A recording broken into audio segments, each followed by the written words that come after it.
What's going on, everybody? Ryan's Baseball Roundup, back with another video. And in today's video, I'm going to be reviewing my All-Star ballot for the 2022 All-Star Game. Subscribe to the channel if you're new, hit the like button if you enjoy these type of videos, and let's get straight into the video. So starting off with the first baseman in the American League, there's a couple of good candidates, but really for me, I think it's between Luis Arias and Ty France. I mean, Vlad Jr.'s having a little bit of a down year. The power's still there, but started to off with a slow start. He's picking it back up now, but for me, it's really between Luis Arias and Ty France, and I would take Luis Arias because even though Ty France is hitting for a lot more power, what Luis Arias is doing is pretty crazy. He's batting .362. The power obviously isn't there, but he's still hitting some extra base hits, and he's struck out less than he's walked, which is like super rare in today's game. So he's been really patient at the plate. Still getting on base at an insane clip. I think his on base percentage is like .444. So I got Luis Arias in the American League. In the National League, I think there's some good candidates. CJ Cron's having a nice year. Pete Alonso's having a really good year for the Mets, who are the best in the National League. But for me, it's got to be Paul Goldschmidt. With what he's done for the Cardinals, he had that like crazy 44 game on base streak. I think he's having a really good year. Like he's had some good years, but this might be like one of his better ones of his career. And then second base in the American League is pretty tough. It's really between Jose Altuve and Andres Gimenez, but I gotta go Jose Altuve because he's hitting for more power than Gimenez. I think Andres Gimenez is having a good year though. Like he's making the Francisco Lindor trade look better for Cleveland, because they got back Ahmed Rosario and him in that trade. For second base in the National League, it's between Jazz Chisholm and maybe Jeff McNeil. But in my mind, it's like Jazz Chisholm. He plays with so much swag, and he has a ton of bat speed and power. I think he would put on a really good show in the All-Star game. At third base in the American League, you got guys like Rafael Devers, Jose Ramirez. Anthony Rendon's having a down year, but it's really between Rafael Devers and Jose Ramirez. I'm going to go Jose Ramirez. I feel like he's an MVP candidate. He might be the MVP in an American League if Aaron Judge didn't exist this year. He's having another stellar year for Cleveland. And then in the National League, you got guys like Arenado, Manny Machado. Austin Riley is really having a power surge so far this with the Braves win streak they've been on. I'm going to go Manny Machado, though. Even though Austin Riley has more home runs than him, and Nolan Arenado is putting up similar stats for on the Cardinals, I think that what Manny Machado has done for that Padres offense while Tatis has been out so far the whole year can't be understated. He's been putting the Padres offense on his back the whole season so far since Tatis has not been playing, and he's a big reason why the Padres are still in it without Tatis having played a game yet this year. The Padres are tied for first as I'm recording this video, and a big reason for that is Manny Machado. I mean, their pitching has been better also, but I would say a big reason why is Manny Machado, though. Moving on to shortstop in the American League, there's really three candidates. You got Tim Anderson, who's missed a good chunk of games. He's on the injured list right now. Bo Bichette has had a slow start, but he's really been picking it up, and so have the Blue Jays. Even though the Yankees have been stellar this year, so they're not really still close to the Yankees in the division. And then you got Xander Bogaerts, who his team, just like the Blue Jays, the Red Sox, really had a slow start to the year, and now they're playing above 500. But I'm gonna go Tim Anderson. I think what he's been doing this year, is really going under the radar, but it's probably something to do with him being injured. Plus the White Sox have had a really bad season so far this year. But, I mean, as long as he comes back off the injury list in time for this All-Star game, I think he should be the All-Star starter for shortstop in the American League. Moving on to National League, since Tatis is hurt, there aren't too many good candidates. I think it's between Dansby Swanson and Trey Turner. I'm just going to go Trey Turner, even though Dansby Swanson has picked it up lately, because Trey Turner's just been overall the more consistent guy. Plus he steals way more bases than Dansby Swanson. Trey Turner hasn't been hitting for much power, but that's okay when you're stealing bases, have a super high on base percentage, and he's got an 815 OPS, batting 298. So he's having another good year. He's been super consistent for the Dodgers and the Nationals, the team he played before, throughout his career so far. Catcher for the American League. Catcher is a pretty non-competitive position.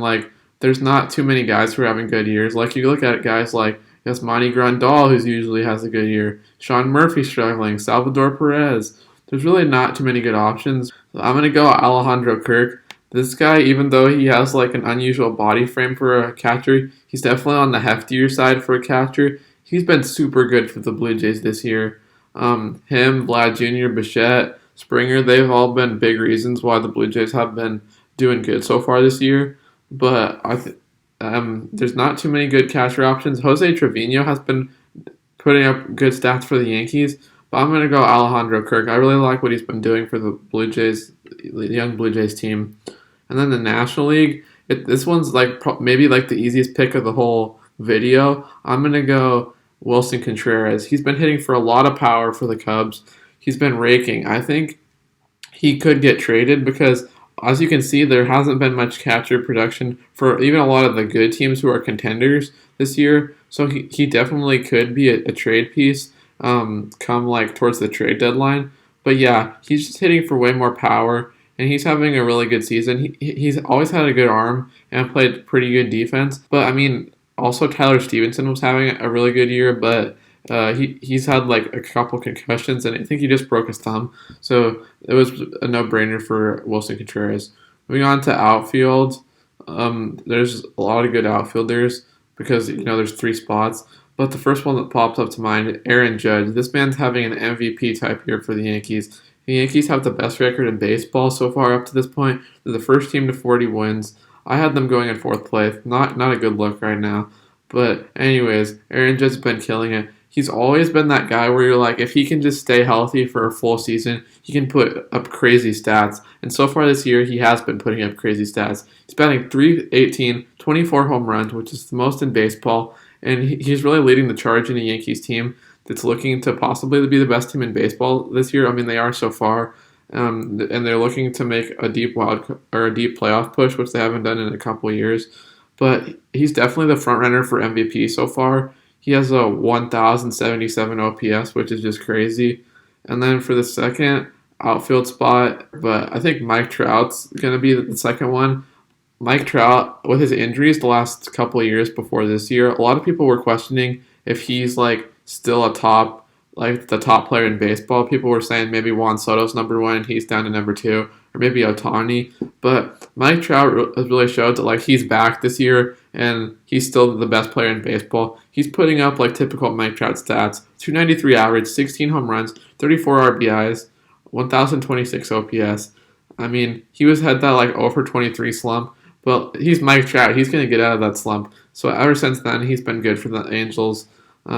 Next and last outfielder for the American League is Taylor Ward. He's been injured for the last couple of days, but before he was injured, this man was going off for the Angels. He was a big reason why before that 12-game losing streak, the Angels were making a playoff push, and they were in the hunt in the wild card, and they had the wild card.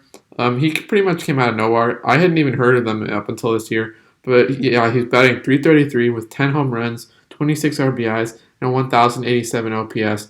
So he's been really good for the Angels. So you got 2 Angels in the outfielder on the American League side. Moving on to the National League side, I'd say Mookie Betts. Mookie Betts started out cold, but the run he's been on, the run he had in May, he won National League Player of the Month in May. I think he hit 12 home runs in May.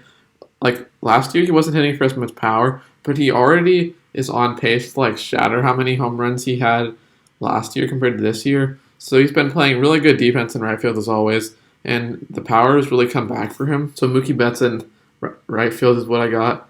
And then the second spot is going to be Jock Pierson. Jock Peterson's been super good on the Giants. He's been carrying their offense. Without him, I don't know where they'd be as a Giants fan. The Giants are in 3rd place, and he obviously had that crazy game where he hit 3 home runs against the Mets, and they ended up winning. So I got Jock to play left field. The last spot, you could do a lot of different things with this last one because, like a lot of guys have similar stats. There's not really a guy who like jumps off the page. I'm gonna go Juan Soto. For me, it was really between Acuna and Juan Soto. But Acuna coming off that ACL tear, he hasn't played as many games, so his stats aren't quite there. I was really considering going Acuna, but I thought it would be disrespectful to Juan Soto considering he has like 7 more home runs than him. He's batting 228, which isn't that good as you can see, but he still is getting on base more than anyone else in baseball with an 833 OPS. That's most of his OPS. He has like a 400 on base percentage, so he's still walking a lot. He's still hitting for power. So even though Juan Soto is having a down year for Juan Soto standards, I still think he's having a good season for like overall. So my outfield in the American League is Aaron Judge, Mike Trout, Taylor Ward, and for the National League is Mookie Betts, Jock Peterson, and Juan Soto. Now, last spot is designated hitter. American League, there's a lot of guys who are like batting pretty well, but there's one guy jumping out, Jordan Alvarez. This man, not only is he one of the best power hitters in baseball, he's just one of the best overall hitters in baseball. I think that trade where the Dodgers traded him back when he was in the minor leagues could go down as being one of the worst trades of all time because he's just been super good for the Astros ever since he debuted. As you can see, 315 average, 17 home runs, 42 RBIs, 1,028 OPS. So I got Jordan Alvarez as the DH for the American League. And then moving on to the National League, I got to go Bryce Harp. This man's been killing it for the Phillies. He tore his UCL, so he hasn't been able to play right field. This has made him like basically a full-time DH for this year. But the numbers he's putting up are pretty similar to his MVP year last year. So Bryce Harper, he seems like he's been super consistent the last couple of years. He's really been locked in. I feel bad for him because the Phillies aren't really that good this year either. I don't know if they're going to be able to make the playoffs. But yeah, this is my overall team. We got Luis Arias at first, Jose Altuve at second, Jose Ramirez at third, Tim Anderson at short, Alejandro Kirk at catcher, and my outfield is Aaron Judge, Mike Trout, Taylor Ward. For the National League, we got Paul Goldschmidt at first, Jazz Chisholm Jr. at second, Manny Machado at third, Trey Turner at short, Wilson Contreras catching, and then my outfield is Mookie Betts, Jock Peterson, Juan Soto, and the DHs are Jordan Alvarez and Bryce Harper. Comment down below how you think my team is, if I could have made any improvements. But yeah, this is my team. Thank you guys for watching. I hope you all enjoyed. Other than that, this has been Ryan's Baseball Roundup, and I'm out. Peace.